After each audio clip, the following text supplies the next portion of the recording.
ကိုစောတင်းမဲ့ channel ကိုအစင်မြဲစောင့်မျှော်ပေးနာဆင်နေကြတယ်။ချားရီပရိသတ်များအားလုံးပဲမင်္ဂလာပေါင်းနဲ့ပြည့်စုံနိုင်ကြပါစေခင်ဗျ။ဟုတ်ကဲ့ပရိသတ်တွေအတွက်ဒီ channel လေးကနေဖြစ်မှန်ပရလောကဇလံကောင်းများလျှို့ဝှက်စမ်းကြဲကံပြရဇလံကောင်းများတူတရတာရရှိစေမဲ့ဝတ္ထုဇလံကောင်းများအိမ်တော်ရင်းနဲ့ပတ်သက်တဲ့အချစ်အလွမ်းဒရမာဇလံကောင်းများစွာကိုတင်ဆက်ပေးရရှိပါတယ်။အဲ့တော့ဒီတစ်ခေါက်မှာချစ်တဲ့ပရိသတ်တွေနားဆင်နိုင်ဖို့အတွက်စာရေးသူမင်းခန့်သွင်းရေးသားထားတဲ့ဆန်ရှည်လူထူးဆန်းနဲ့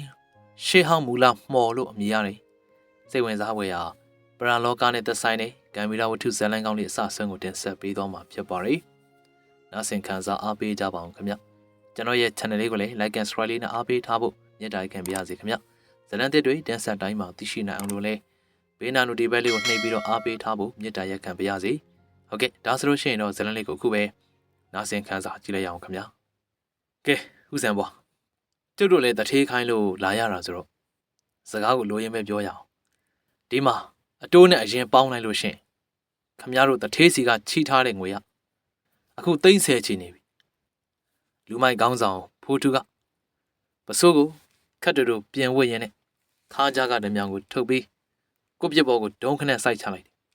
ဦးစံဘွားကတုံရည်နေတဲ့လက်ချောင်းများကိုစုပ်ကန်ရင်းနဲ့ညနာပြက်ပြက်နဲ့ပြန်ပြောလိုက်တယ်မဟုတ်သေးဘူးလေမောင်ဖိုးထုရဲ့ကျုပ်ချီထားတာတသိန်းနဲ့ပါပြီးတော့စဘာပေါ်လို့ရှင်အရင်တည်းကနေတဝက်ဖက်ဆက်မယ်လို့တချင်းနဲ့ဂတိကဝတ်ရှိထားပြီးသားဒါခမရတို့စဘာမပြတ်ခင်ကဂတိလေဗျာဖိုးထုကစကားဖြတ်ပြောရင်းနဲ့တယောပြုံးလိုက်တယ်သူကကိုပြစ်ဘောကစာရွက်ကိုလက်ညှိုးနဲ့ပုတ်ပြရင်းနဲ့ဆက်ပြောတယ်အခုခမရတို့စဘာကင်းတွေပိုးကြလို့ပြက်ကုန်ပြီဟုတ်တယ်မလားလာမဲလာမှာခမရတို့စီကဘာငွေမှပြန်ရစရာအကြောင်းမရှိဘူးဆိုတာတထေးကတွက်ပြီးသားတထေးကစီးပွားရေးသမားဗျပရိဒသမားမဟုတ်ခမရတို့တတ်မဲ့ရဲ့အတွင်းမဆက်နိုင်ရင်အတိုးကနှစ်ဆတက်မယ်ဆိုတာဒီစာချုပ်ထဲမှာရှင်းရှင်းလင်းလင်းပါပြီးသားပဲဒါပေမဲ့ဒါကလူလေကြတာပဲဗျာကျုပ်တို့အချိန်နဲ့တော့ပေးတင်တာပေါ့ဦးစံဘွားရဲ့အတန်းကဒေါသကြောင့်တုန်ခါနေပါတယ်ဘေးနားမှာဒူးတုံအောင်ကြောက်နေတဲ့ဒေါ်စိန်အေးကလည်းလက်ဥကလေးချီပြီးတော့ဝင်တောင်းပန်နေတယ်။မောင်ရင်တို့ရဲ့အန်ဒီတို့ရဲ့လယ်လေးကိုတော့ခြံပေးရစေ။ဒီလယ်လေးတစ်ခွက်ပဲရှိတာ။လာမဲ့ရာသီကြရင်တထေးစီကိုအကျွေးကြေအောင်ဆက်ပါမယ်။မောင်ရင်တို့ကိုလည်းလေတက်နိုင်သလောက်ပေးပါမယ်ကွယ်။ဖိုးထုကတပ်ပြင်းကိုဟန်ပါချလိုက်ပြီးတော့ဒေါ်စိန်အေးကိုစိုင်းကြည့်ပြီးလေတံကိုခအေးအေးကိုပြောင်းလိုက်ပါတယ်။အန်ဒီကျုပ်တို့ကလူမိုက်ဆိုပေမဲ့စီးစနစ်ရှိပါတယ်လူသက်ချင်လို့လာတာမဟုတ်ဘူးခမများတို့တနာစရာကောင်းတာလည်းသိတယ်ဒါပေမဲ့ဥပဒေအရကြည်အောင်ပါပေါ့ခမများတို့ဒီအတိုင်းအချိန်ဆွဲနေလို့ရှင်အတိုးကတက်နေဦးနောက်ဆုံးကြရင်လဲဆုံးရှုံးခမများတို့လင်မယားလဲအကျွေးမှုနဲ့ထောင်ကြရလိမ့်မယ်အသက်ကြီးမှထောင်ထဲကိုမဝင်ကြမှာနဲ့အန်ဒီယာသူကစာရွက်ကိုဦးစံဘွားရှေ့ကိုတိုးပေးလိုက်ပြီးတော့ဘောပင်ကိုကမ်းပေးလိုက်ဒါကြောင့်ကျုပ်တို့ကထွက်ပေါက်ပေးတာဒီလေယာမြေလုတ်ပိုင်ခွင့်လွှဲပြောင်းခြင်းစာချုပ်မှာလက်မှတ်ထိုးလိုက်အကျွေးလဲကျင်းမယ်ခမများတို့လည်းဘာအမှုမှရင်ဆိုင်စရာမလိုပဲအေးစစ်စစ်နေရမယ်အကျွေးကိစ္စငြိမ်းသွားတာပေါ့မထိုးနိုင်ဘူးအဲ့လိုဦးစံဘွားကအန်ကျိတ်ပြီးတော့អော်လိုက်တယ်ဒါငါဘိုးဘွားပိုင်လဲကွမင်းတို့အတင်းအဓမ္မလွတ်ယူတာပဲအဲ့ဒီခါမှာဖိုးထူးရဲ့မျက်နှာကချက်ချင်းကိုခတ်ထန်သွားပြီးကိုပြစ်ပေါ်စိုက်ထားတဲ့ဓမြောင်ကိုဆွဲနှုတ်ပြီးဦးစံဘွားရဲ့လဲဘဲနားကိုဝေးရန်ပြလိုက်အနောက်ကပါလာတဲ့လူမိုင်းတစ်ယောက်ကလည်းဒေါ်စိန်အေးရဲ့ပခုံးကိုအတင်းချုပ်ကန်လိုက်တာကြောင့်ဒေါ်စိန်အေးခမညာလန့်អော်လေတော့တယ်ဖိုးထူးကဦးစံဘွားကိုစိုက်ကြည့်လျက်အန်ကျိတ်ကတတိပေးလိုက်တယ်ဦးစံဘွားကျုပ်စကားကိုရင်ကြည်ကြည်ပြောနေတော့နားထောင်စမ်းခမရတို့မှာသမီးတယောက်ရှိသေးတယ်မလားညို့မှာကြောင်းတက်နေရလေတထေးကစိတ်တော်သွားရင်လေတယ်မကောက်ခမရတို့မိသားစုတစ်ခုတုံဖြတ်စည်းပြလိုက်မယ်သူကလေတန်းကိုပြန်နှိမ့်ပြီးဘောပင်ကိုဦးစံဘွားရဲ့လက်ထဲကိုအတင်းထည့်ပေးလိုက်တယ်ကို့အတန်းနဲ့မိသားစုကိုငဲ့လို့ရှင်ထိုးလိုက်စမ်းပါဦးစံဘွားလူရှိရင်လေကနောက်မှပြန်ရှာလို့ရတာပဲဗျဒေါ်စိန်အေးကငိုယိုရဲနဲ့ဦးစံဘွားအင်ကြီးစားကိုဆွဲပြီးတော့တူတူလေးပြောလိုက်တယ်ထိုးပေးလိုက်ပါတော့တော်ရဲ့ကျမတို့သမီးလေးကို တခုခုလုပ်ရင်ဒုက္ခလဲမရှိနေပါစေတော့ဦးစံဘွားရဲ့လက်များတုံရည်နေပြီးတော့ရင်ထဲမှာနာကျင်မှုနဲ့မချီတင်ခဲ့ဖြစ်မှုများပြည့်နှက်နေပါသို့တော့ဇနီးနဲ့သမီးရဲ့အသက်ဘေးအတွက်အောက်နှခမ်းကိုသွေးထွက်မတက်ကိုကင်ပြီးတော့စာချုပ်ပေါ်ကိုကရုံကရင်နဲ့လက်မှတ်ထိုးပေးလိုက်ရတော့တယ်ဖိုးထုကလက်မှတ်ထိုးထားတဲ့စာရွက်စာတမ်းများကိုကမန်းကနန်းကောက်ယူပြီးတော့အင်ဂျီကြားတွေကိုထိုးထည့်လိုက်တယ်သူမျက်နှာမှာအောင်းနိုင်သူအပြုံးတစ်ခုပေါ်လာပြီးတော့ဒါမှမဟုတ်ဦးစံဘွားရကဲကျုပ်တို့လည်းတာဝန်ကျေပြီဆိုတော့ပြန်အောင်မယ်ဖိုးထုကလက်ပါစီနှစ်ယောက်ကိုမေးဆက်ပြပြီးတော့အိမ်ပေါ်ကနေအလောတကြီးဆင်းခဲ့ကြတယ်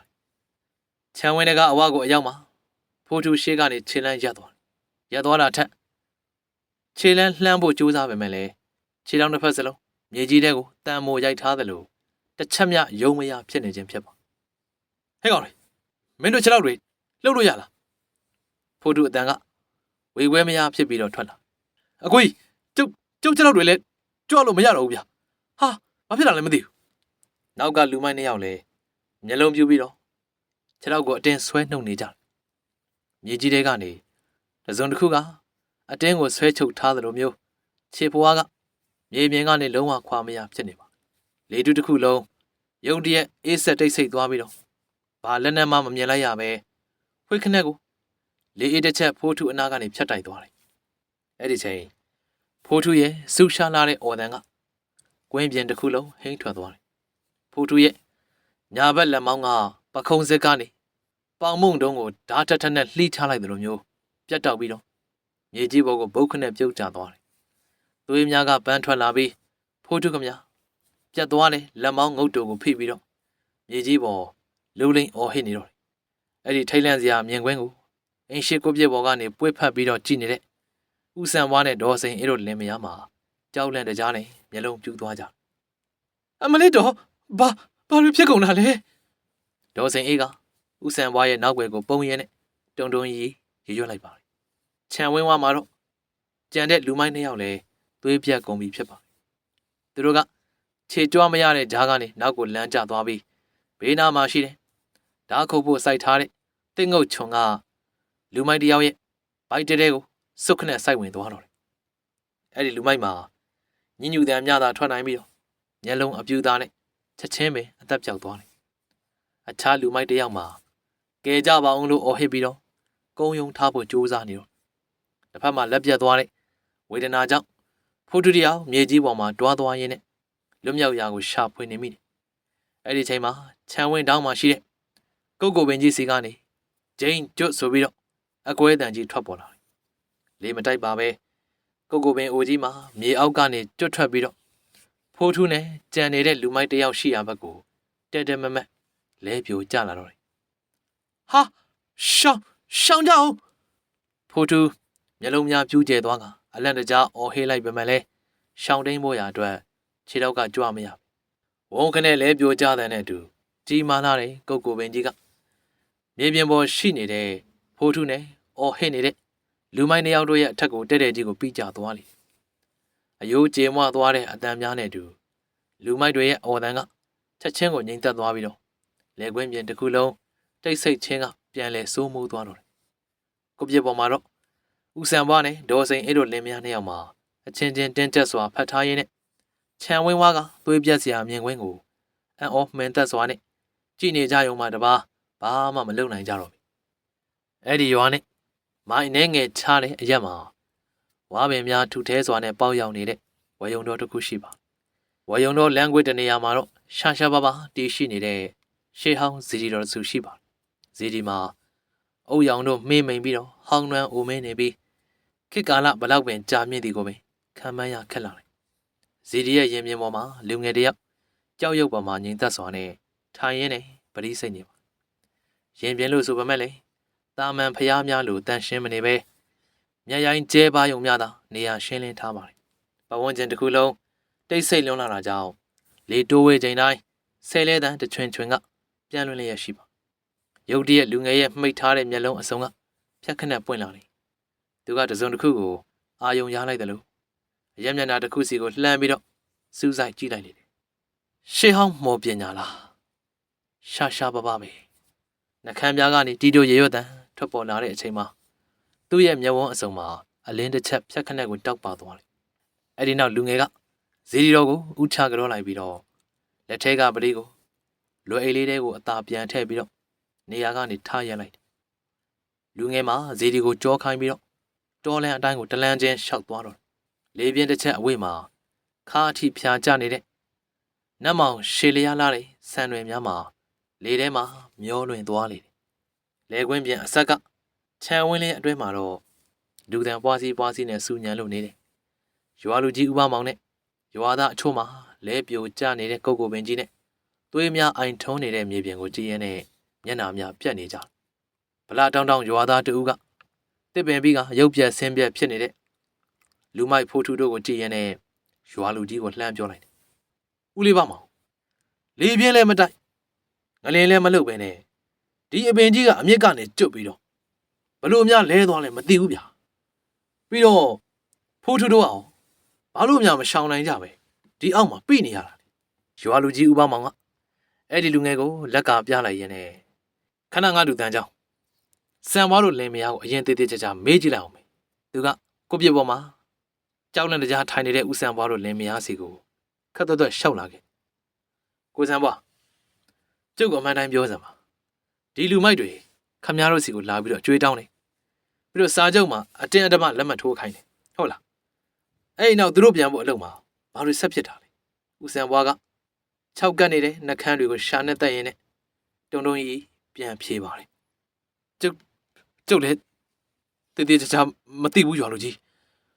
သူတို့လက်မရပြီးခြံဝအထွက်မှာရုတ်တရက်ခြေလမ်းတွေရက်သွားကြတာပြီးတော့ဖိုးထူးရဲ့လက်တစ်ဖက်ကလေဘာလည်းနဲ့မှမရှိပဲဖွေးခနဲ့ကိုပြုတ်ကြလာတာပဲဗျာကြံတဲ့လူတွေလည်းလဲကြပြီးတော့တင်းငုံဆိုင်သူဆိုင်အဲ့လိုဖြစ်ကုန်ရောနောက်တော့မှပဲဒီကုတ်ကိုပင်ကြီးကလေဝုန်းခနဲ့လဲပြိုကြပြီးတော့ပြီးသွားတော့တာပါပဲဗျာဘာလည်းနဲ့မှမရှိပဲလက်ပြက်သွားတယ်ဟုတ်လားရွာလူကြီးဥပမောင်မျက်မှောင်ကျုပ်သွားသူ့ပုံစံကတခုခုကိုပြန်လဲတွေးမိသွားဟန်နဲ့ကျုပ်တို့ရွာစင်တစ်လျှောက်မှာ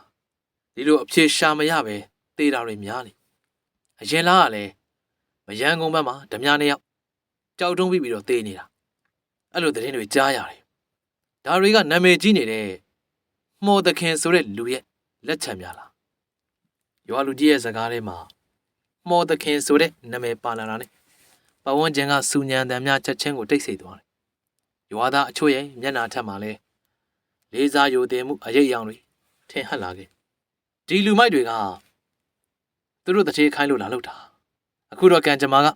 ချက်ချင်းကိုစီရင်ချက်ချလိုက်တာတရားလိုက်တာဗျာမော်သခင်ကမကောင်းသူပဲကောင်းသူကဲတဲ့လူစွမ်းကောင်းပဲရွာသားတို့ကဝမ်းသာအားရနဲ့ချီးမွမ်းလိုက်တဲ့အခါမှာနောက်ထပ်ရွာသားတယောက်ကလည်းထောက်ခံလေတယ်မော်သခင်ကဒီနေရာမှာလူဆိုးသခိုးတွေကိုဂမ်ဘီရာအစွမ်းတွေနဲ့ဖယ်ရှားပေးနေတဲ့ပုံကိုထူကြီးဗျငါဖြစ်လေသူ့ကိုတခါလောက်တွေးဘူးကျင်လိုက်တာကွာခမည်းတော်ကလေဒီမော်သခင်ဆိုတဲ့သူဟာဥပဒေမဲ့တက်ဖြတ်နေရပဲလေလူမိုက်တွေတည်တာတော့ထားပါတော့ဒါမဲ့ဒါမျိုးရွာထဲမှာသွေးစွန်းတဲ့ကိစ္စကြီးဖြစ်လာတာပြီးတော့ဟိုဘက်ကတထေးကလည်းငြိမ်နေမှာမဟုတ်ဘူးမြို့ကက်ကပလိတ်တွေဘာတွေရောက်လာရင်ကျုပ်တို့ဘယ်လိုထွက်ဆိုကြမလဲလေမတိုက်ပဲတစ်ပင်လဲပြပါတယ်လို့သွားပြောရင်သူတို့ကယုံကြမှာမဟုတ်လို့လားတန်ချောင်းကယုတ်တိရှိစိုးရင်တကြီးထောက်ပြလိုက်တာကြောင့်ရွာသားများအတန်တိတ်သွားတယ်ရွာလူကြီးဥပမောင်လည်းဘာပြန်ပြောရမှန်းမသိပဲအခက်ကြုံနေရစင်မှာဝေရေနဝေဒနာဝုပတမန္တိရန်ကိုရန်ချင်းတုံ့ပြန်ခြင်းဖြင့်ဝကြွေးငိမ့်အေးသွားခြင်းမရှိနိုင်ခြံဝင်းဝစီကနေအေးဆက်တည်ငြိမ်လာတဲ့လေတံတစ်ခုထွက်ပေါ်လာတာကြောင့်လူအုပ်ကြီးကဝိုင်းအောင်ကြည့်လိုက်ကြတယ်လူအုပ်ကြားထဲကနေခြေလမ်းမှန်မှန်နဲ့ရှောက်လာတဲ့သူမှာတော့စပင်အနက်ရောင်များကခါထိရှည်လျားကရေတကုံလိုဖြာကျနေတဲ့လူငယ်တူဖြစ်ပါတယ်သူ့ရဲ့မျက်လုံးအစုံကလဲပြိုနေတဲ့ကုတ်ကိုပင်ကြီးနဲ့သွေးကွက်များကိုတင်းငိမ်စွာဝေဝဲကြည့်ရှုလိုက်တယ်သူရောက်လာတာနဲ့ပတ်ဝန်းကျင်တစ်ခုလုံးခဏတာငြိမ်သက်သွားသလိုအားလုံးခံစားလိုက်ရတယ်ရွာလူကြီးဥပမောင်ကအဲ့ဒီထူးဆန်းတဲ့လူငယ်ကိုကြည့်ပြီးတော့မေးလိုက်တယ်မောင်ရင်ကဘာလုပ်လဲဆန်ရှည်လူငယ်ကရွာလူကြီးရဲ့မေးခွန်းကိုချက်ချင်းပြန်မဖြေပဲလဲကျနေတဲ့ကုတ်ကိုပင်ကြီးရဲ့အမြင့်ဆုံးများနဲ့တ သေဆုံးနေတဲ့ဖိုးထူတို့ရဲ့ရုပ်အလောင်းများစီကိုတလန်းချင်းရှောက်လန်းသွားတယ်။သူကသွေးကွက်များဘေးမှာစောင်းကြောင်ထိုင်လိုက်ပြီးတော့လေထဲမှာကြံ့ရစ်နေစေဖြစ်တယ်။ထူးဆန်းတဲ့အနံ့တစ်ခုကိုရှူရှိုက်ပြီးတော့မြေပြင်ပေါ်မှာဖုံမုံအချို့ကိုလက်ညှိုးနဲ့တို့ယူကြည့်လိုက်တယ်။ဒီလိုပုံစံခက်ဆင်ဆင်ကိစ္စမျိုးတွေဒီနားတစ်ဝိုက်မှာဖြစ်ဖူးသေးတယ်မလား။စပင်ရှည်ရှည်နဲ့လူထူးဆန်းကခက်အေးမေးလိုက်တဲ့အခါမှာရွာလူကြီးဥပမောင်ကခဏတာနှုတ်ဆက်သွားတယ်။ဘယ်ကလာမှန်းဘယ်သူမှမသိတဲ့လူစိမ်းတစ်ယောက်ကရုတ်တရက်ရောက်လာပြီးတော့လှမ်းပြီးတော့မေးခွန်းထုတ်နေရကြောင်းသူဖြေတဲ့မဖြေတဲ့ကိုချက်ချင်းဆုံးဖြတ်ရခတ်သွားခြင်းဖြစ်ပါတယ်။အဲ့ဒီချိန်မှာဘေးနားမှာရှိနေတဲ့ဗလာတော်နောင်းနဲ့တန်ချောင်းကမခံမရနိုင်ဖြစ်ပြီးတော့ရှေ့ကိုတိုးလာတယ်။မင်းကဘာလုပ်လဲကွာ။ဘာကိစ္စလာပြီးတော့ဆရာကြီးလိုမေးခွန်းတွေလိုက်ထုတ်နေတာ။သူ့နောက်ကရွာသားအချို့ကလည်းဆန်ရှည်လူငယ်ကိုဇဝေဇဝါမျက်လုံးများနဲ့စောင်းငယ်ကြည့်လိုက်ကြတယ်။တန်ချောင်းကပျော်ပျော်ဆူဆူနဲ့လဲကျနေတဲ့ကုတ်ကုတ်ကိုင်းကြီးတစ်ခုပေါ်ကိုလက်ထောက်ဖို့ပြင်လိုက်တယ်။အဲ့ဒီချိန်မှာဖက်ခနဲ့သွေလေရတဲ့လက်တစ်ဖက်ကတန်ချောင်းရဲ့လက်ကောက်ဝစ်ကိုလျက်စီးလက်တယ်လို့ဖမ်းကန်လိုက်တယ်။ဟေ့မင်းဒါဘာသဘောလဲကွာ။တန်ချောင်းရဲ့မျက်နှာမှာဒေါသရိပ်များလွှမ်းသွားပြီးတော့အတင်းပြန်ယုံတော့တယ်။သို့တော့သူဘလောက်ပင်အားဆိုင်ယုံပါစေ။ဆန်ရှည်လူငယ်ရဲ့လက်ချောင်းများကတန်မဏိညှက်ကြီးတစ်ခုလိုမာကြောခိုင်မာလွန်းတာကြောင့်စိုးစင်းများပဲလှုပ်ရှားလို့မရခဲ့ဘူး။ဆန်ရှည်လူငယ်ကတန်ချောင်းရဲ့လက်ကောက်ဝစ်ကိုအသာရလှုပ်ပေးလိုက်ပြီးနေရာကနေထရက်လိုက်တယ်။သူ့ရဲ့နှကမ်းပြားမှာခက်ရဲရဲအပြုံးတစ်ခုထွက်ပေါ်လာပြီးတော့မှော်တက်နဲ့ထိန်းချုပ်ခံထားရတဲ့အရာဝတ္ထုတွေကိုအရန်ကာရောမထိမိစေနဲ့။မှော်တက်ကမတန့်စင်လို့ရှင်နှလုံးခုန်လုံးမှန်မှန်တာနဲ့နှာခေါင်းသွေးရှံတာတွေဖြစ်ပြီးတော့နေရာမှာတင်တတိလေသွားနိုင်ဆန်ရှည်လူငယ်ရဲ့စကားကြောင့်တန်ချောင်းလည်းလမ်းဖြန့်သွားပြီးတော့သူ့လက်ကိုမတိမတာပြန်ကြည့်ပြီးတော့နောက်ပြစ်ထားလိုက်ပြီဆန်ရှည်လူငယ်ကတန်ချောင်းကိုတတိပေးပြီးနောက်ရွာလူကြီးဥပမောင်ဘက်ကိုပြန်လှည့်လိုက်မြေပြင်ကတခြားမြေနေရာတွေထက်အယောင်ဖြော့နေဒါကပထဝီဓာတ်ကိုခွဲထုတ်ပြီးတော့ထိန်းချုပ်တဲ့အခါဖြစ်တတ်တဲ့ပုံစံမျိုးပဲတစ်ပင်ကအရွက်ဖြားတွေမဲနေပြီးထိပ်ဖြားတွေလိန်ကွေးနေတာကတော့ဓာတ်သဘာဝတွေအတင်းကျပ်ထိန်းချုပ်စီရင်တဲ့အခါမှာဖြစ်တတ်တဲ့လက္ခဏာတွေပဲရွာလူကြီးဟာပတ်ဝန်းကျင်ကမူမမှန်မှုများကိုတေချာထောက်ပြရှင်းပြနေတဲ့ဆန်ရှည်လူထူးဆန်းကိုကြည့်ရင်စိတ်ထဲကနေလေးစားယုံကြည်လာမိဒါကြောင့်သူသိထားတဲ့အကြောင်းအရာများကိုမချွဲမချံပြောပြတော့တယ်ဒီနေမှာမတော်တဆပုံစံနဲ့လူတွေသေးတာနည်းနည်းများနေပြီမောင်ကြီးဒါတွေကမော်သခင်ဆိုတဲ့လူနဲ့ဓာတ်ရိုက်သက်ဆိုင်နေတယ်လို့ယူဆရတယ်သူကဆင်းရဲသားတွေကိုအနိုင်ကျင့်တဲ့လူတွေလူဆိုးဓမြတွေကိုတာမန်မဟုတ်တဲ့မော်အတက်တွေနဲ့တုတ်တင်ပြည့်လေရှိတယ်လေရုတ်တရက်ရွာလူကြီးဟာစောစောကဆန်ရှည်လူငယ်ပြောတဲ့ဘေးအန္တရာယ်များကိုသတိရသွားပြီးစိုးရင်တကြီးနဲ့မေးလိုက်တယ်ဒါနဲ့ဒီအရာတွေကိုရှင်းဖို့လင်းဖို့လုပ်လို့ရပြီလားဆရာလေးဆန်ရှည်လူငယ်ရဲ့မျက်လုံးများကငွေရောင်အလင်းတန်းတစ်ခုအသွင်ဖြတ်ခနဲ့လင်းလက်သွားပြီးတော့ပဝန်းကျင်တစ်ခုလုံးကိုလှည့်ပတ်ကြည့်ရှုလိုက်ပါခဏလေးလေထဲမှာမော်ပညာအရှိန်ဝါကပြန့်ကျဲမနေပဲတနေရာထဲမှာစူးစီးနေတာဆိုတော့ဒါကကြားကန်အရာဝတ္ထုတစ်ခုခုကိုတုံးပြီးတော့စီရင်ထားတဲ့သဘောပဲပါဇက်ကပြောရင်းနဲ့မြေပြင်တစ်ဝိုက်ကိုဆေးဆက်သေးကြစွာအကဲခတ်လိုက်တယ်မြေပြင်တနေရာရောက်မှာတော့သူ့ရဲ့အကြီးတို့ကရုတ်တရက်ရက်တန့်သွားခဲ့တယ်ရွာလူကြီးဥပမောင်နဲ့ရွာသားများလည်းသူကြည့်ရကိုလိုက်ကြည့်လိုက်ကြပါမယ်လေ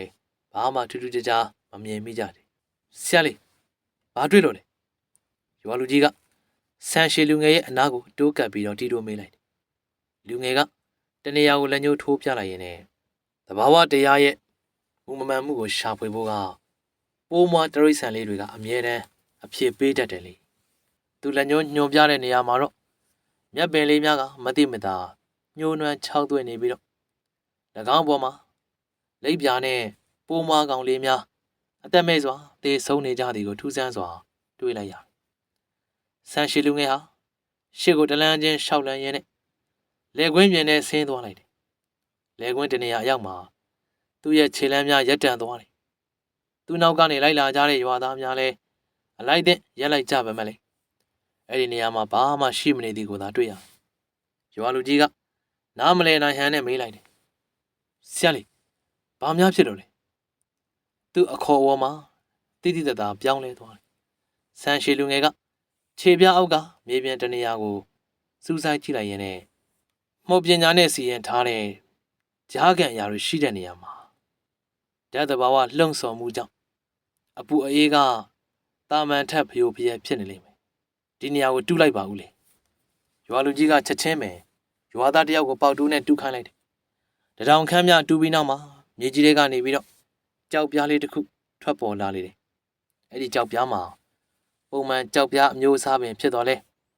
၎င်းရဲ့မျက်နှာပြင်ထက်မှာတော့တာမန်လူများနားမလည်နိုင်တဲ့ရှေးဟောင်းအခရာစာလုံးများနဲ့စမ်းကြဲတဲ့အင်းခွက်တင်ကေးတာများကိုသွေးနီအောင်နဲ့ရေးဆွဲထားတယ်မြေကြီးတွေကကြောက်ပြားထွက်လာတာနဲ့ချက်ချင်းဆိုသလိုပတ်ဝန်းကျင်လေထုတစ်ခုလုံးအေးစိမ့်စိမ့်ဖြစ်သွားတယ်ဘေးကနေကြည့်နေတဲ့ရွာသားများပဲတကိုယ်လုံးကြက်သေးမွေးညင်းများတပြန့်ပြန့်ထသွားကြတယ်တန်ချောင်းကမတင်ကားကြောင့်အနားကိုတိုးကြည့်ဖို့ပြင်လိုက်တဲ့အခါမှာဆန်ရှည်လူငယ်ကလက်ကပြ၍တားမြစ်လိုက်ပါတယ်မလို့ပါနဲ့မှော်တဲ့အကျွမ်းကြံရှိနေရင်လူကိုဘေးသင့်စေနိုင်တယ်ဆန်ရှည်လူငယ်ကပြောဆိုနဲ့ခပိုက်ထဲကအဖြူရောင်ပဝါစားတစ်ခုကိုထုတ်ယူပြီးကြောက်ပြားကိုမြေကြီးထဲကနေအသားအရကောက်မလိုက်ပါသူ့လက်ချောင်းများကြောက်ပြားနဲ့ထိမိချိန်မှာလက်ဖြားစီကနေရွှေဝါရောင်အလင်းဖြတ်ခနဲ့လင်းလည်သွားပြီးတော့အင်းခွက်စီကအေးစိမ့်စိမ့်အရှိန်ဝါများကိုဖယ်ရှားပြစ်လိုက်သည်ကိုဘေးကလူများမသိမသာမြင်တွေ့လိုက်ကြရကဲဦးလေးတို့ကိစ္စတွေအမြန်ရှင်းလိုက်ကြအောင်ကျွန်တော်ကတော့ရွာဦးကျောင်းဘက်မှာခဏနားနေပါဆန်ရှည်လူငယ်ကပြောပြီးတာနဲ့လေကွင်းပြင်တော်လန်အတိုင်းလှည့်ထွက်သွားတယ်အားအထိကိုရှည်လျားတဲ့ဆန်တွေရှည်ကြီးများကလေထဲမှာတလွင်လွင်နဲ့ကြံ့ရိတ်ခဲ့ပြီးတော့ကြည်နေတဲ့ရွာသားများအတွက်တကယ်ကိုဂန်ပီရာဆန်လာတဲ့လူထူးဆန်းတယောက်အလားရွာဦးကျောင်းဇေယျထဲမှာဆန်ရှည်လူငယ်ကလွယ်ထဲကအင်းကြောက်ပြားကိုရှေ့မှာချထားလိုက်ပြီးတော့လက်ညှိုးကိုမြှောက်ပြီးရှေးဟောင်းပါဠိမန်နဲ့အထုပ်ခတ်တွရွတ်ဆိုလိုက်ပါအဲ့ဒီခါမှာကြောက်ပြားပေါ်ကသွေးရောင်စားသားများမှိမ့်မိန်ပြောက်ွယ်သွားပြီးတော့တာမန်ကြောက်တုံးတစ်ခုလိုဖြစ်သွားလေထို့စဉ်ဆန်ရှည်လူငယ်ရဲ့စိတ်အာရုံထဲမှာကြီးမားထဲဝါလာတယ်ပုံရိပ်နဲ့ကြီးတစ်ခုကဝုန်းခနဲ့ကိုထွက်ပေါ်လာလေအဲ့ဒီပုံရိပ်မှာလူတယောက်ကမှောင်မိုက်တဲ့ကဘာတစ်ခုတွင်တင်မလင်ခွေထိုင်နေတဲ့ပုံသဏ္ဍာန်ရှိပြီးတော့အဝေးတနေရာကနေလွှင့်ပြန့်လာတဲ့ရှေးဟောင်းဂါထာမန်နယ်များကိုခက်အုပ်ရွတ်ဆိုနေပါတယ်။ရုတ်တရက်ပုံရိပ်ကြီးရဲ့ပိတ်ထားတဲ့မျက်လုံးအစုံကဖြတ်ခနဲ့ပွင့်ဟလာ။အဲဒီနောက်၎င်းရဲ့အကြည့်များကကာစီးထားတဲ့စက်ကြဝဠာအလွှာများကိုထိုးဖောက်ပြီးတော့ဆန်ရှည်လူငယ်ရဲ့စိတ်ဝိညာဉ်စီကိုတက်တမမတ်ပြန်လဲစိုက်ကြည့်လိုက်ပါတယ်။အဲ့ဒီပုံရိပ်ကြီးရဲ့အရှိန်ဝါနဲ့အကြည့်များမှာသေးနှုတ်လာတဲ့လူသားတယောက်ကိုအထက်စီးကနေငုံကြည့်လိုက်တဲ့နတ်ဖျားတစ်ပါးရဲ့မောက်မာလာတဲ့အမူအရာမျိုးပင်ဖြစ်ပါဘသူခွင့်ပြုချက်နဲ့ငါရအတားစီကိုလာပြီးတော့ဆက်သွဲတာလေအရှက်ရှမေးမြန်းတန်က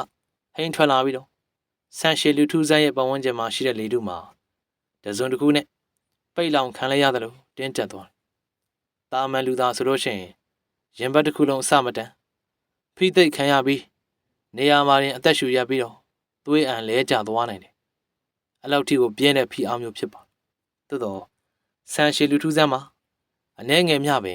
တုံလို့ချင်းမရှိပဲခက်အေးအေးတုံ့ပြန်လိုက်ပါ။ဝါရောတဲ့ထိန်းချုပ်ခြင်းမူလဗုဒ္ဓဓာတ်၄ပါးကနေစွမ်းအားငှားသုံးတဲ့မှောပညာရှေးဟောင်းမဟာမှောပညာ၈ပါးတဲ့ကမင်းကမူလမှောပဲဖြစ်မယ်။မဟုတ်သေးဘူး။မူလမှောရဲ့အဆောင်ရှောက်ပဲဖြစ်လိမ့်သူစကားသံအဆုံးမှာဆန်ရှည်လူငယ်ထံကနေအရှိန်ဝါတစ်ခုဗန်းခနဲ့ကိုထွက်ပေါ်လာပြီးတင်းကျပ်နေတယ်လေထုမှာကွက်ခနဲ့ကိုမြည်ဟေးပြီးတော့အဆိုင်အခဲများအလားတစစီလွင့်စင်ပြောက်ွယ်သွားလေပုံရိပ်ကြီးရဲ့အကြည့်များမှာရုပ်ချီးလေးနဲ့တီတီသွားပြီးတော့မင်းကဘယ်ခေတ်ဘယ်ကာလပုဂ္ဂိုလ်လဲဆန်ရှည်လူထူးဆန်းကမျက်နှာသေးနဲ့ပဲတင်းငိမ့်စွာပြန်လဲတုံ့ပြန်လိုက်တယ်ငါဟာခေတ်ဆိုတဲ့အမှတ်သားတွေမရှိတဲ့သူမင်းကမှော်အဆောင်ရှောက်တယောက်ပဲမင်းရဲ့ပညာရက်ကလောကရဲ့ကမ္မတရားကိုကြော်လွန်ဖို့ကြိုးစားနေရတော့လက်မခံနိုင်ပုံရိပ်ကြီးကအရှရှလေးတန်းနဲ့ငါရဲ့မူလမှော်ပညာဆိုတာတဘာဝတရားကြီးစီကနေမွေးဖွားတန့်စင်လာခဲ့တာလူတွေရဲ့ဒေါသမောဟ လောဘတွေကသဘာဝတရားကြီးကိုဖျက်ဆီးပြစ်နေကြတာငါစောင့်ရှောက်တဲ့မှော်ပညာမပြတ်သုံးဖို့အတွက်ဒီလိုလောဘဒေါသမောဟကြီးတဲ့ဆိုးရုပ်သူတွေကိုဖယ်ရှားပြရမယ်ပြီးရင်လောကပါဠတရားနဲ့တရားမျှတမှုကိုထိန်းသိမ်းရမယ်ဆန်ရှည်လူငယ်ကခိတ္တမြနှုတ်ဆက်သွားပြီးတော့တစုံတစ်ခုကိုအသေးချာတွေးတောလိုက်ပြီးဒါကမင်းရဲ့တတ်မှတ်ချက်မင်းရဲ့တာဝန်ဆိုတော့လေကန့်ကွက်နေမှာမဟုတ်ဘူးဒါပေမဲ့လက်ရှိအချိန်မှာဒီမော်ပညာကိုလက်တွေ့အသုံးပြုနေတဲ့လူသားကဘယ်သူလဲဆိုတာပဲသိကြတယ်ကျုပ်ရဲ့တာဝန်အရသူ့ကိုလမ်းမမစေဖို့ဖြောင်းဖြပေးဖို့လိုတယ်ပုံရိပ်ကြီးကအထက်စီးဆန်းတဲ့လေတန်းနဲ့ငါဘာအတွက်ကြောင့်တင့်ကိုဖြေရမှာလဲမဖြေရင်ကောတင့်မှာဘာရွေချက်ရှိလို့လဲဆန်ရှည်လူငယ်ရဲ့နှကမ်းများမှာခက်ရဲရဲအပြုံးတစ်ခုထွက်ပေါ်လာခဲ့တယ်မင်းဟာစัจ java လာရဲ့စောင့်ရှောက်မှုအောက်ကစွန့်ရင်တစ်ခုပါငါကဂယုဏတရားကိုပဲလက်ကင်ထားသူဖြစ်တယ်လို့ဘုံလောကရဲ့စီကံတွေမပျက်စီးစေဖို့မင်းကိုလည်းဖျက်ဆီးမှာမဟုတ်ဘူးဒါပေမဲ့တစ်ခုလောက်တော့ပြခဲ့ပါမယ်စကားဆုံးတာနဲ့ဆန်ရှည်လူငယ်ကတင်မလင်ခွေထိုင်လိုက်ပြီးတော့လက်အုပ်ချလိုက်တယ်သူ့ရဲ့ဆန်ရွယ်ရှည်များကလေမတိုက်ပဲနောက်ကိုမျောလွှင့်နေပြီးဆူရှနည်းနည်းနဲ့မျက်ဝန်းအစုံကပုံရိပ်ကြီးကိုစိုက်ကြည့်နေပါတယ်အဲဒီနောက်ညာဘက်လက်ကဘေးကိုဆန်းထုတ်လိုက်ပြီးလက်ညှိုးနဲ့အထက်ကအောက်ကိုဖြတ်ခနဲ့ဆွဲချလိုက်တယ်ကြီးဆိုပြီးတော့ဝတ်စုပ်တစ်ခုကိုအတင်းကိုဆွဲဖြဲလိုက်တဲ့အတူလက်ညှိုးပုတ်ဆွဲရလမ်းကြောင်းတစ်လျှောက်လေတူအကွဲပြီးတော့ဟာလာဟင်းလင်းဖြစ်သွားပြီးအကွဲကြောင်းကြီးတစ်ခုထွက်ပေါ်လာဘလောက်ဝေးတဲ့လောကဘယ်လိုဘုံဌာနကပုဂ္ဂိုလ်ပဲဖြစ်ဖြစ်ဒီနေရာကိုကျွန်ုပ်ဆင့်ခေါ်ပါလေရုတ်တရက်ဆိုသလိုလေတူအကွဲကြောင်းကနေအေးဆက်ဆက်လေပြင်းများတဟူးဟူးနဲ့တိုက်ခတ်လာပြီးတော့နားမလည်နိုင်တဲ့ညဉ့်ညူတံများနဲ့ဘလုံးမထွေးဆူညံတံများထွက်ပေါ်လာတယ်ပုံရိပ်ကြီးကအဲ့ဒီလေတူအကွဲကြောင်းကိုစူးစိုက်ကြည့်လိုက်ပြီးတော့လေထဲမှာလက်ကိုဝေယံပြီးမောအာနာကိုနှိုးဆွလိုက်မူလာမောသင်္ကေရအသက်ဝင်တော့လေတူထဲမှာရှေးဟောင်းအခရာပုံစံတစ်ခုလင်းလက်ထွက်ပေါ်လာပြီးအဲ့ဒီအရာကတဆင်းကြီးမာလာတယ်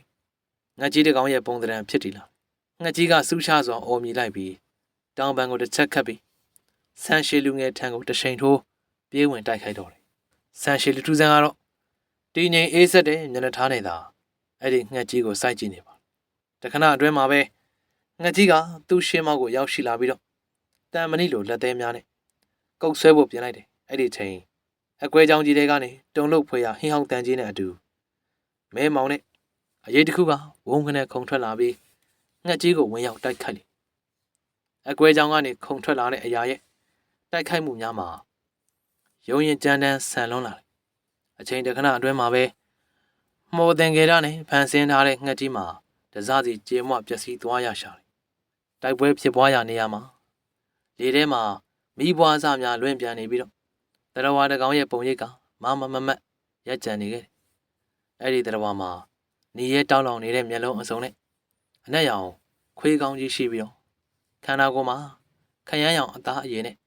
မိတောင်များတဟုံဟုံတောက်လောင်ကျွမ်းနေတဲ့တရဝါစန်းကြီးဖြစ်ပါတယ်မော်အဆောင်လျှောက်ပုံရိပ်ကြီးကမိဘွားများကြားမှာရက်နေတဲ့တရဝါကိုကြည့်ရင်းနဲ့ရွလိုက်ပါတယ်ထူးခြားဆန်းကျဲတဲ့ဖြစ်တည်မှုပါလားငရဲဘုံကအစွမ်းကိုငှားယူထားတဲ့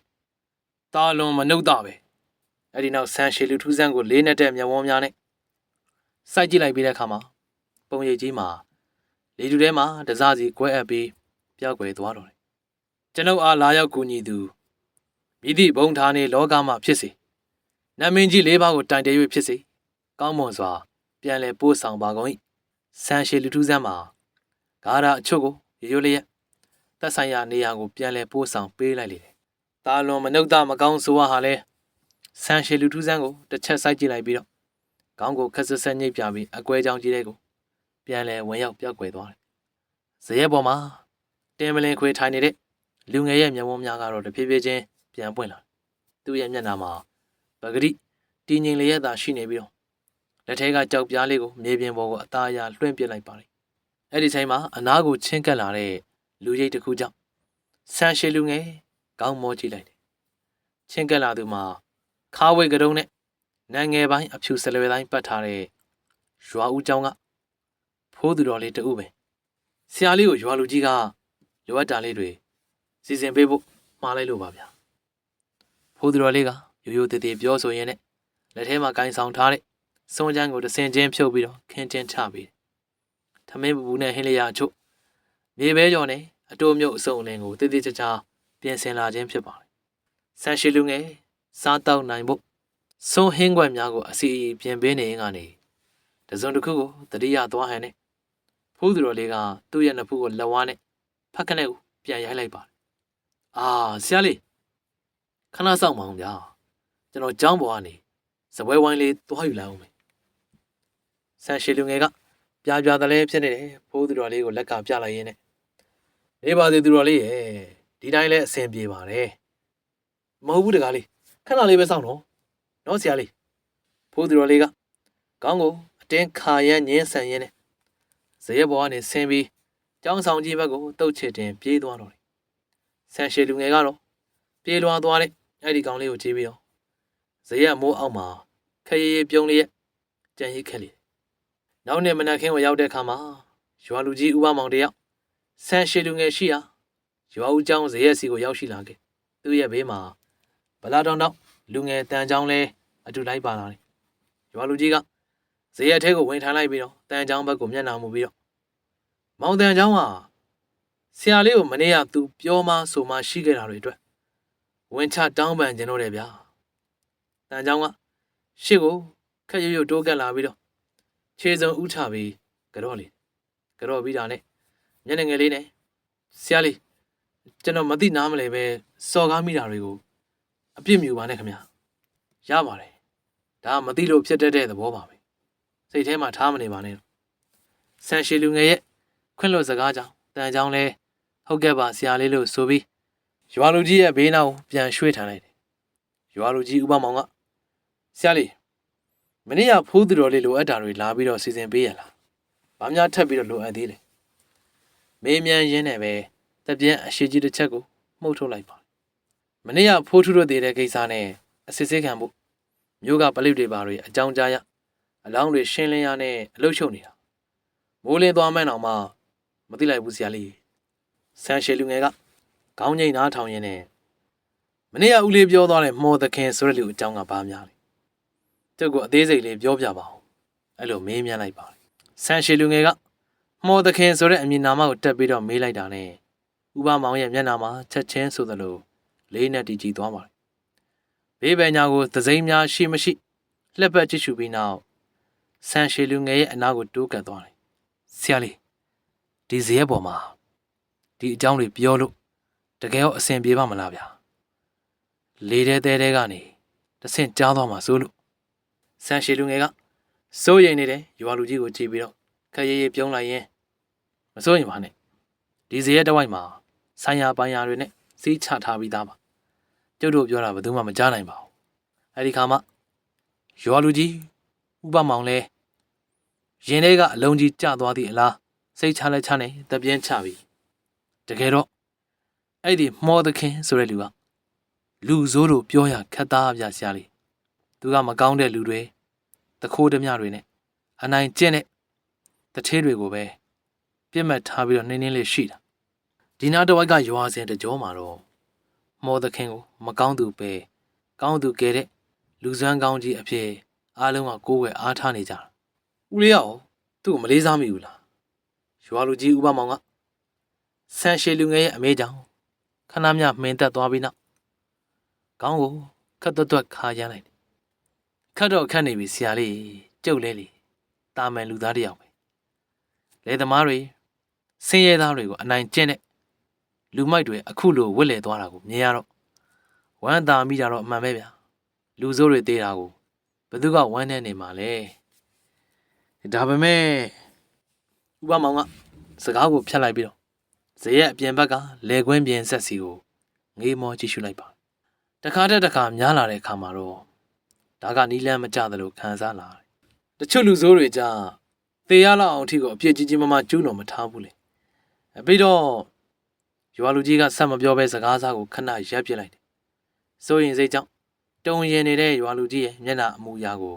သေချာကြည့်ရင်ဆန်ရှည်လူငယ်က ဖြည့်ပြီးတော့ပြောပေးလိုက်မော်တကင်ဆိုတဲ့လူဟာတနေ့မှာမကောင်းတဲ့ဘက်ကိုကူးပြောင်းသွားခဲ့ဘယ်လိုလုပ်ကြမလဲဆိုပြီးတွေးပူနေရတယ်ဆိုပါတော့ဥပမောင်ဟာတပြင်းတစ်ချက်ချရင်းနဲ့လေးလေးနက်နက်ခေါင်းငိမ့်လိုက်ပြီးတော့ဒါပေါ့ဆရာလေးသူ့လိုတဘာဝလွန်အတက်တွေရှိတဲ့လူဟာရွာသားတွေကိုဒုက္ခပေးလာရင်ကျုပ်တို့ဘာများတတ်နိုင်ကြမှာလဲဗျာလူတွေလည်းအခုထပ်ပို့ပြီးတော့ဒုက္ခရောက်ကုန်ကြမှာလေကျုပ်စိတ်ပူလို့တခုခုဖြည့်ရှင်းဖို့နီးလန်းရှာခြင်းတော့မှရွာသားအများစုကသူ့ကိုလူစမ်းကောင်းကြီးဆိုပြီးတော့ထောက်ခံကိုးကွယ်နေကြတာမဟုတ်လားဆန်ရှည်လူငယ်ကအခြေအနေကိုအကဲခတ်ရင်းနဲ့ထပ်မှန်ပြီးတော့မေးမြန်းလိုက်သူပထမဆုံးစပြီးအစွမ်းပြခဲ့တဲ့နေရာကိုဦးလေးသိသလားရွာလူကြီးဥပမောင်ကခဏမျှစဉ်းစားဟန်ပြုပြီးတော့ကျုပ်တိတိကျကျတော့မခံမှန်းတတ်ဘူးဒါပေမဲ့ဟိုဘက်ရွာဇက်ကတောဘူးချောင်းမှာရွာကန်လူမိုက်ပေသည်ဆိုတဲ့အကောင်ရင်းနစ်သေးတာကနေစတာဖြစ်လိမ့်မယ်ဆရာလေးအဲ့ဒီတုန်းကလည်းရင်းနစ်တာထက်စမ်းကြဲတဲ့လက္ခဏာတွေရှိခဲ့တာရဲ့ဒါနဲ့ဆရာလေးကဘယ်လိုများလုပ်ချင်လို့အဲ့ဒါကိုမေးတာလဲဆန်ရှည်လူငယ်ကတင်းငိမ်စွာပဲရှင်းပြလိုက်ပါမော်တခင်ဆိုတဲ့လူကမော်ပညာကိုဓာတ်ရိုက်မသုံးနိုင်ပဲဂျားကန်ပစ္စည်းတစ်ခုခုအမိပြုတ်ပြီးတော့သုံးနေရတယ်လေဒါသူ့အနေနဲ့ဒီမော်ပညာရက်ကိုလုံးဝမကျွမ်းကျင်သေးတာထင်ရှားတယ်သူပထမဆုံးစပြီးတော့မော်ပညာကိုသုံးခဲ့တဲ့အဲ့ဒီတောဘူးချောင်းမှာအထိန်ဆောင်တွေအမှားယွင်းတွေအများကြီးဖြစ်ခဲ့မှာကျိန်းသေးတယ်အဲ့ဒီနေရာကိုသွားပြီးတော့စစ်ဆေးကြည့်လို့ရှိရင်လေတူတဲ့ရေထဲမှာသူခြံထားခဲ့တဲ့ဓာတ်စွမ်းအားအကျွမ်းကြံတွေအများကြီးကိုကြံနေခဲ့လိမ့်မယ်အဲ့ဒီအစာနာကနေတဆင့်သူဘယ်သူလဲဆိုတာကိုအလွယ်တကူခြေရခံနိုင်ပါလိမ့်မယ်ရွာလူကြီးဥပမောင်ကစိတ်အားထက်သန်သွားနဲ့ဆရာလေးသွားခြင်းကျုပ်မောင်တန်ချောင်းကိုလမ်းပြအဖြစ်နဲ့ထည့်ပေးလိုက်မယ်လေအဲ့ဒီခါမှာတန်ချောင်းကအလိုက်တဲ့ခေါင်းငိမ့်လိုက်ပြီးမှတစုံတစ်ခုကိုတတိယသွားဟန်နဲ့ဆရာလေးကဘယ်အချိန်လောက်ကိုသွားကြင်တာလဲမသိဘူးဖိုးထုတို့နာရီကိစ္စအတွက်ဦးလေးဘောင်းမောင်စားကျွန်တော်မြို့သွားပြီးတော့အစီရင်ခံရအောင်မှမလို့ပါဆန်ရှည်လူငယ်ကအေးစစ်စစ်ပဲပြောလိုက်ပါရပါတယ်ကျွန်တော်ဘာသာပဲသွားလိုက်ပါမယ်အဲ့လိုလည်းဘယ်ဟုတ်မလဲဆရာလေးရဲ့တော်လန်ကရှုပ်တော့လူစိမ့်ဆိုမျက်စိလဲရောမယ်ကျုပ်တယောက်ယောက်ကိုမဖြစ်ဖြစ်အောင်လိုက်ဖို့ခိုင်းလိုက်ပါမယ်ထို့စဉ်ကျောင်းဆောင်ကြီးဘက်ကနေပြီးတော့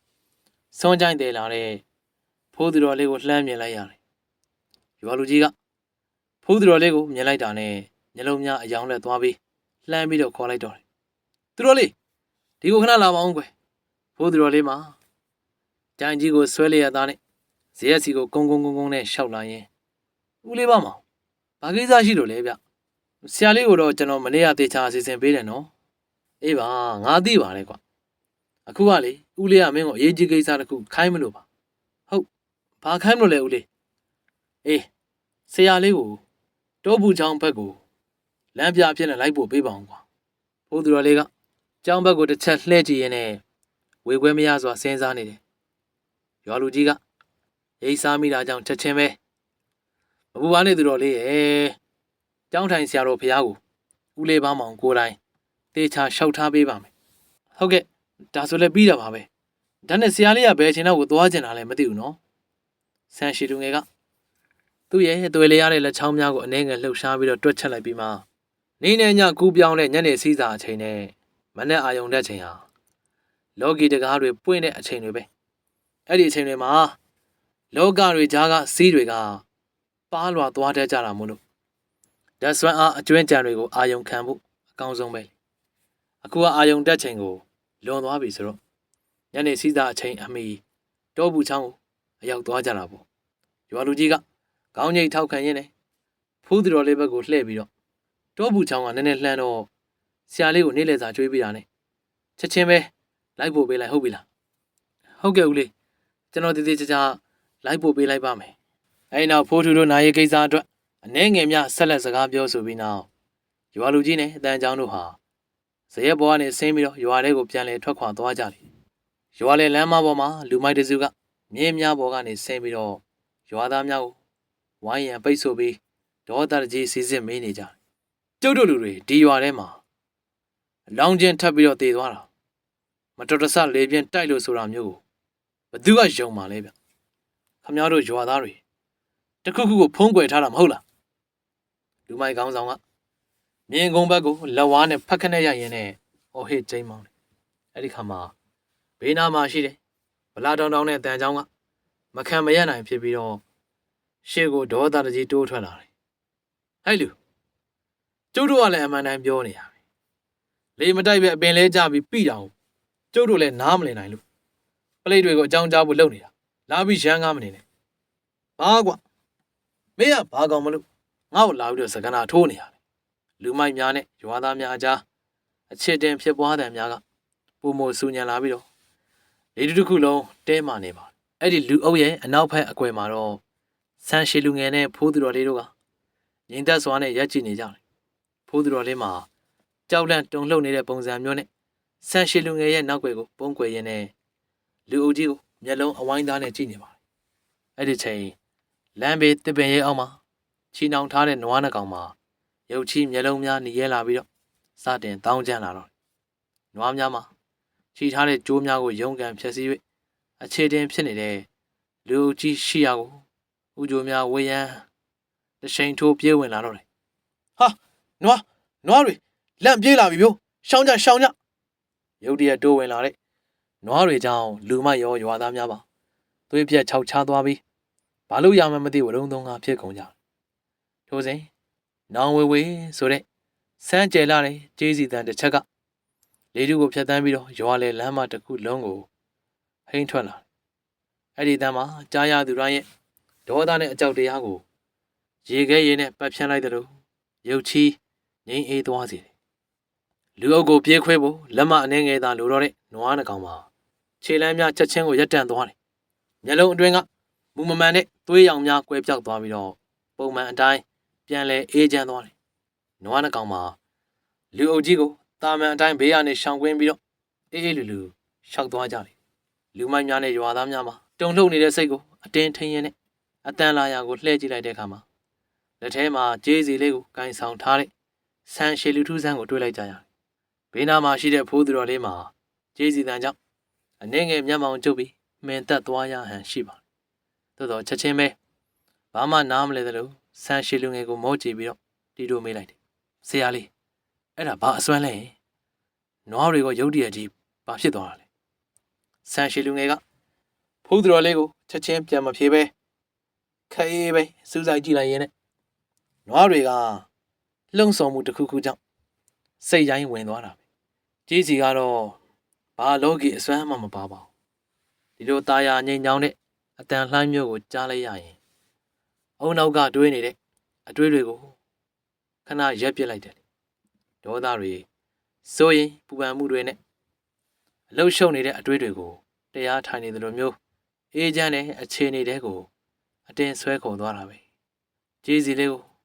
လွယ်ထဲကိုအသာပြန်ထဲလိုက်ရင်နဲ့တရားတွေရဲ့ခန္ဓာကိုယ်ကအာဘောဓာတ်နဲ့အများဆုံးဖွဲ့စည်းထားတာလေဒီကြီးစီကထွက်တဲ့တုံခါမှုကနားထဲကိုဝင်တာမဟုတ်ဘူးလေထဲကတစ်ဆင့်အသွေးသားတဲ့အထီကိုစိတ်ဝင်သွားတာဒါကြောင့်မလို့စိတ်တုန်နေတဲ့အချိန်ဒါမှမဟုတ်ပူပန်မှုတွေများနေတဲ့အချိန်မျိုးမှာဒီတန်ကိုကြားလိုက်ရရင်ရင်ထဲကအပူတွေငြိမ့်ပြီးတော့စိတ်ကချက်ချင်းတည်ငြိမ်သွားစေနိုင်စွာရှိဖိုးသူတော်လေးအပါဝင်လူအားလုံးရဲ့အကြည့်များမှာလေးစားမှုများပြည့်နှက်သွားလေလူများမှာကျေးဇူးတန်ရဲ့ငြိမ်အေးမှုနဲ့ဆန်ရှည်လူငယ်ရဲ့လေးနက်တဲ့စကားများကြောင့်မှန်သက်အံ့ဩနေကြသေးဖြစ်ပါဒေါသတကြီးဖြစ်နေတဲ့လူမိုက်များပင်ဘာဆက်ပြောရမှန်းမသိပဲရနေကြစဉ်အခါမှာဆန်ရှည်လူထူးဆန်းကဖိုးသူတော်လေးဘက်ကိုလှည့်ကြည့်လိုက်ပါတယ်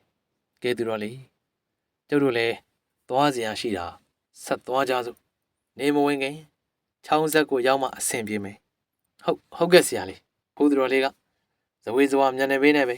ခေါင်းငိတ်ပြီးတော့ဆန်ရှည်လူငယ်ရဲ့နောက်ကနေခက်သွက်လိုက်လာခဲ့တယ်ကြံနေခဲ့ကြသူများမှာလေထဲမှာဆန်တွေရှင်များမျောလွင်လျက်ထွက်ခွာသွားတယ်လူထူးဆန်းတဲ့ဖိုးသူတော်လေးတို့ရဲ့ကြောပြင်ကိုသာငေးမောကြည့်ရှုရင်းနဲ့ကြံရိတ်ခဲကြတယ်ညနေစည်းစာအချိန်ရောက်လူနေပြီဖြစ်တဲ့အခါမှာနေလုံးကြီးကအနောက်ဖက်တစ်ပင်အုံများနောက်ွယ်ကိုတဖြည်းဖြည်းချင်းနင်းမြုံနေပြီးတော့ကောင်းကင်တစ်ခုလုံးသွေးရောင်ကဲ့သို့နီမြန်းဖြာကျနေတော်လန်လေးမှာလဲသေးရိတ်ဝါရိတ်ကြောင့်အနှဲငယ်မှောင်ရိပ်ကြလာဆရာလေး ဟိုးရှိကတစ်ပင်တွေကြားထဲကနေဖြတ်သွားလို့ရှင်တောဘူးချောင်းကိုရောက်ပြီဗျဖိုးသူတော်လေးကရှေးကနေလက်ညှိုးထိုးပြရင်းနဲ့နှာခေါင်းတရှုံရှုံနဲ့လမ်းပြတယ်တော်လန်ကခက်မောင်မောင်ဖြစ်လာတာမို့လို့ဖိုးသူတော်လေးမှာဆန်ရှည်လူငယ်ရဲ့အနားကိုကပ်ပြီးတော့တူတူလေးမေးလိုက်ဒါနဲ့ဆရာလေးဒီချောင်းမှာဟိုလူမိုက်ပေးသည့်ရင်းနှစ်တွေတုန်းကလေလူတွေပြောတာတော့ရေမနှက်တဲ့နေရာလေးမှာတယ်ခြေထောက်ကိုတစုံတစ်ခုကဆွဲထားသလိုမျိုးပက်လက်လန်ပြီးတော့တည်နေရတဲ့ဗျခေါင်းပေါ်မှာလဲရင်းကြီးတွေပတ်လို့တဲ့ဆန်ရှည်လူငယ်ကဘာမှပြန်မပြောဘဲနဲ့တိတ်တက်စိတ်သာဆက်လျှောက်လာခဲ့တယ်တစ်ပင်အုပ်ကိုကြော်လိုက်တာနဲ့တောဘူးချောင်းဘေးကိုရောက်ရှိလာတယ်စီးစာရိတ်အောက်မှာနောက်ကြည့်နေတဲ့ချောင်းရည်ပြင်ရဲ့ငိမ့်သက်တိတ်ဆိတ်နေပုံမှာကြည့်ုံနဲ့ပင်ကြောချမ်းစရာကောင်းလာတယ်ဆန်ရှည်လူငယ်ကဖိုးသူတော်လေးကိုကြည့်ပြီးတော့ဒီနားမှာပဲခဏရက်နေအောင်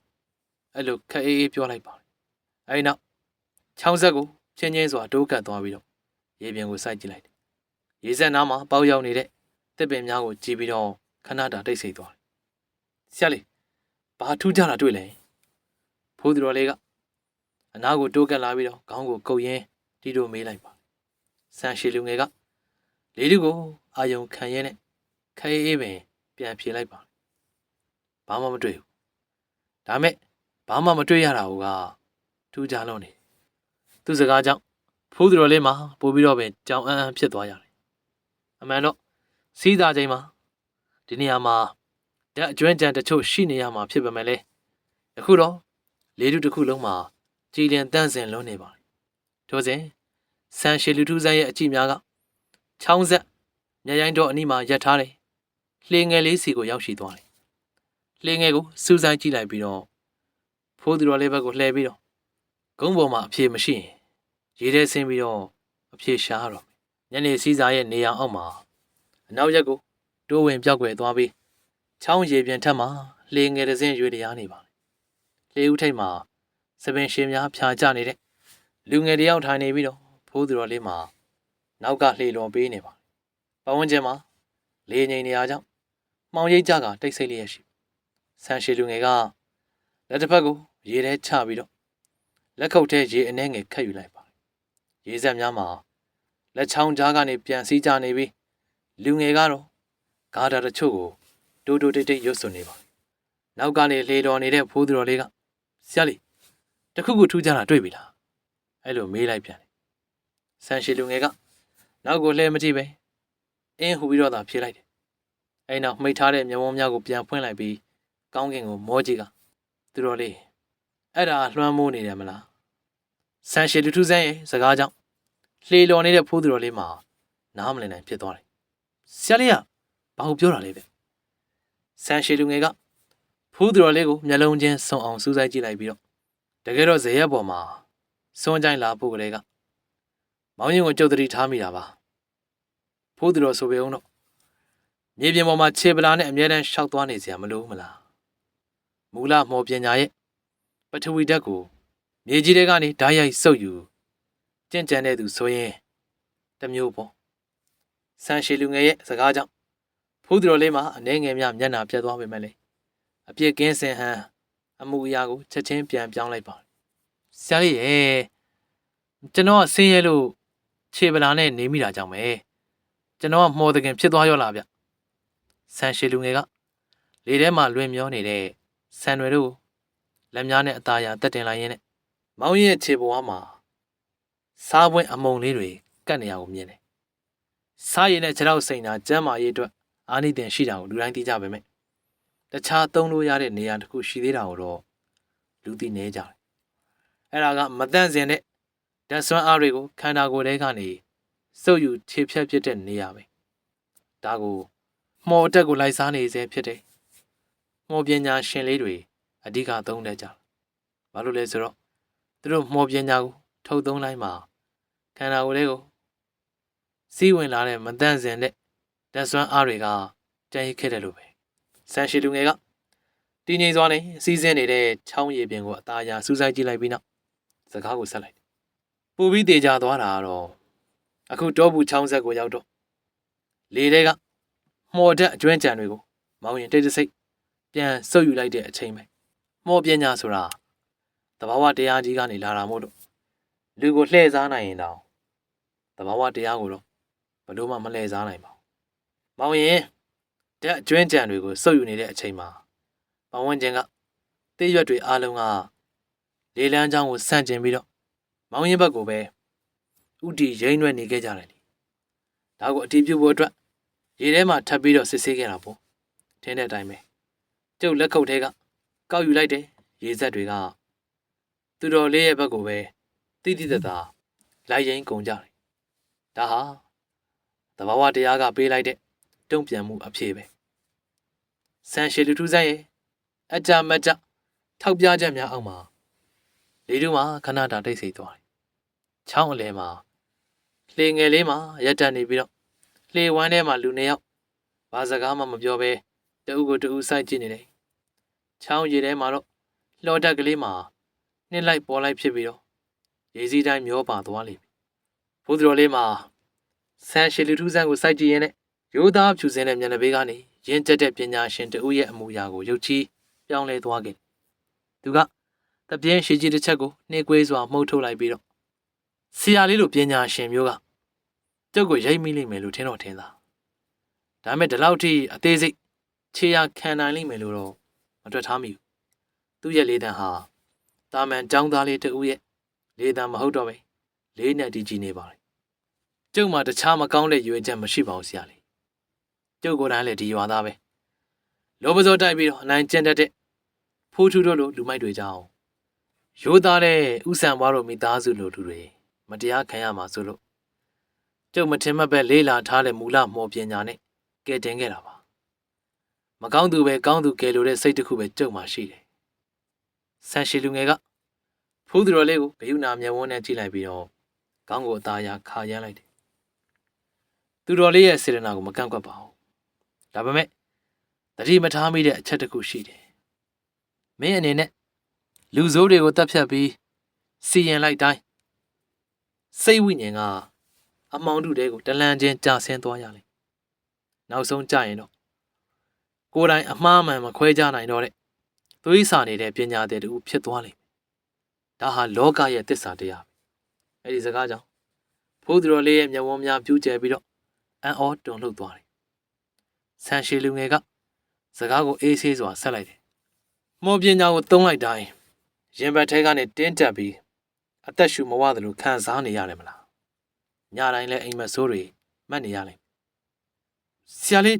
အဲ့ဒါကိုသိနေရလားဘုသူတော်လေးရဲ့အံ့ဩသွားဟန်ကြောင့်ဆန်ရှည်လူငယ်ကခရီးပြောလိုက်ပါမင်းကလူတိုင်းကိုကဲခြင်းနေပေမဲ့ကိုတော့ဆုံးရှုံးနေရတာပဲလောက်ရတိုင်းမှာ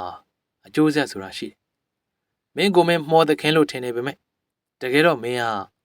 မူလမော်ပညာနဲ့တဘာဝတရားရဲ့ဂျားကန်ပစ္စည်းတစ်ခုပါဖိုးသူတော်လေးဟာလက်ဖြားများတုံရင်လာပြီးတော့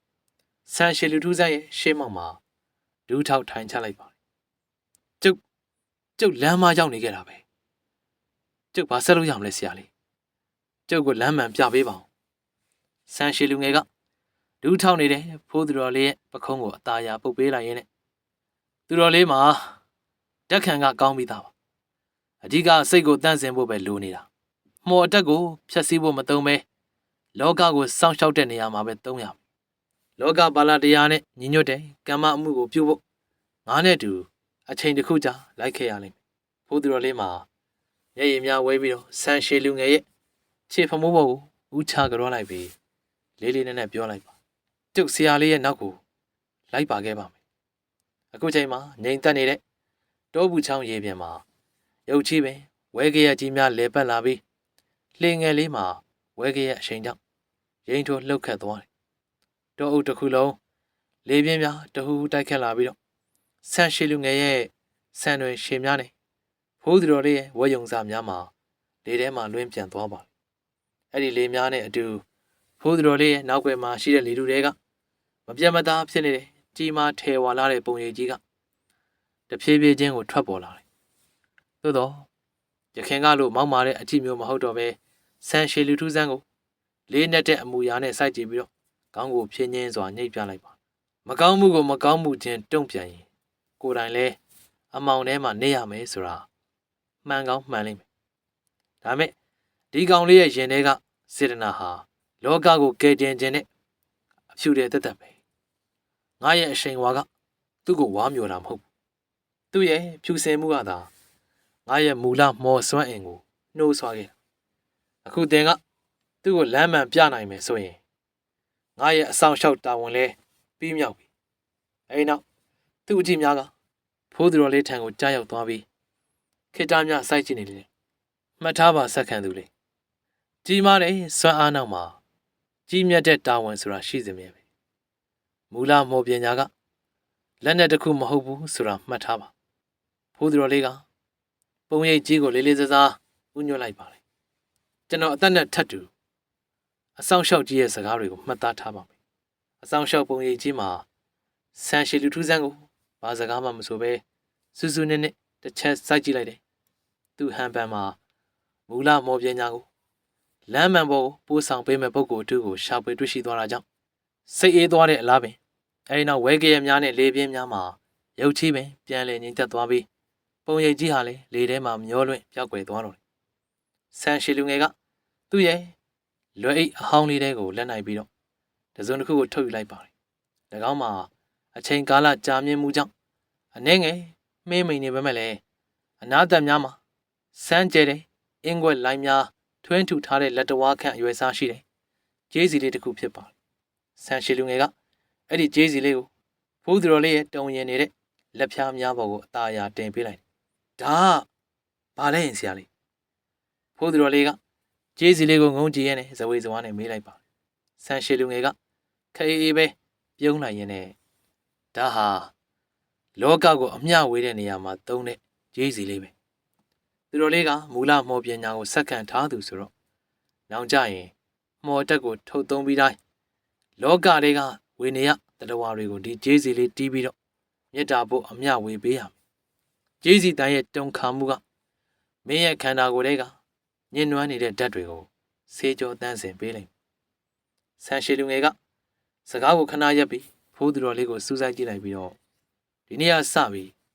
မင်းကိုဖိုးသူတော်လေးတို့မခေါ်တော့မူလမော်ပညာကိုလမ်းမှန်ပေါ်မှာစောင့်ရှောက်မဲ့သူဖြစ်လို့မူလသူတော်တို့ပဲအမည်ပေးလိုက်မူလသူတော်ဖိုးသူတော်လေးကသူ့ရဲ့အမည်တက်ကိုတီးတိုးရေရင်းနဲ့ရင်ထဲမှာထူးဆန်းတဲ့အေးတမ်းမှုကိုခံစားလိုက်ရတယ်။ကျေးစီလေးကိုရင်ဘက်မှာတင်းကျပ်စွာပိုက်လျက်ဆန်ရှည်လူငယ်ရဲ့ရှေ့မောက်မှာထပ်မံဥညွတ်ပြီးတော့ကြော့လိုက်ပါတယ်။အာယုံဦးရဲ့ရောင်ဒီအလင်းနှမ်းများက